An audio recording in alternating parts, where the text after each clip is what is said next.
3 عورتوں کی نمازیں اللہ تعالیٰ قبول نہیں کرتا ہے، بلکہ ان کی نمازیں ان کے منہ کے اوپر مار دی جاتی ہیں۔ اور یہ میں آپ لوگوں کو بتا اس لیے رہا ہوں کہ اگر آپ میں سے کوئی عورت، کوئی ہماری بہن یہ غلطی کرتی ہے تو اس غلطی سے بچ جائے، اس لیے میں بتا رہا ہوں تاکہ ان کی جو نمازیں ہیں وہ قبول ہو جائیں، کیونکہ ہمارا کوئی بھی عمل جو ہم کرتے ہیں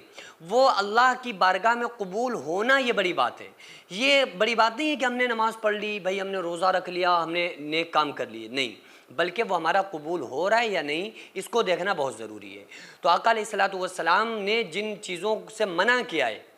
اور جو چیزیں ہماری نماز کو قبول نہیں ہونے دیتی ہیں ان چیزوں سے ہمیں بچ جانا چاہیے، ورنہ پھر ہماری نمازیں برباد ہو جائیں گی، ہماری نمازوں کا کوئی بھی صلہ، کوئی بھی فائدہ ہمیں نہیں ملے گا۔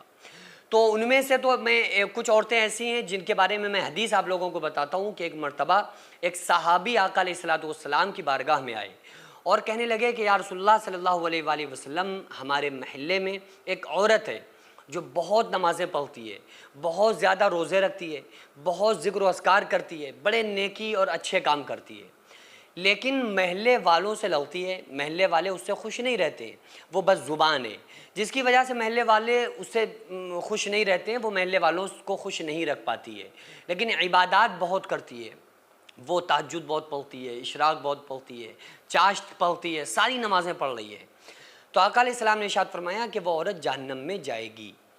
تو اس شخص نے کہا کہ یا رسول اللہ صلی اللہ علیہ وآلہ وسلم، ایک اور عورت ہے جو زیادہ نمازیں تو نہیں پڑھ پاتی، یعنی صرف فرض پڑھتی ہے، 5 ٹائم پڑھتی ہے، زیادہ تہجد نہیں پڑھ پاتی، زیادہ اشراق نہیں پڑھ پاتی، زیادہ چاشت، زیادہ نفلی نمازیں نہیں پڑھ پاتی، زیادہ قرآن نہیں پڑھ پاتی، زیادہ نفلی کام نہیں کر پاتی،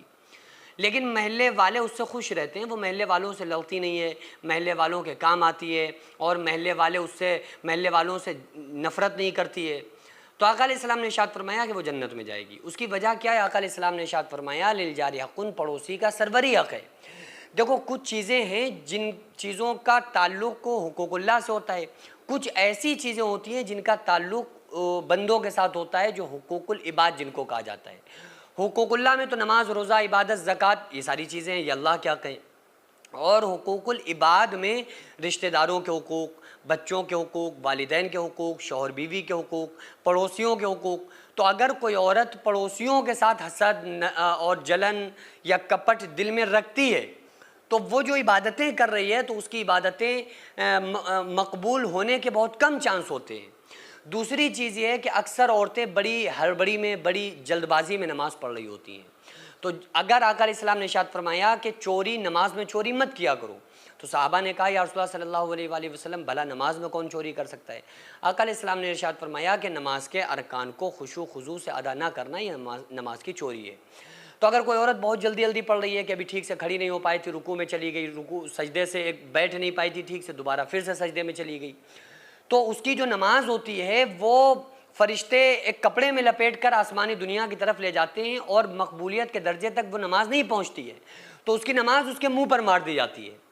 یہ باتیں میں آپ کو اس لیے بتا رہا ہوں تاکہ ان باتوں کی ہم اصلاح کر لیں،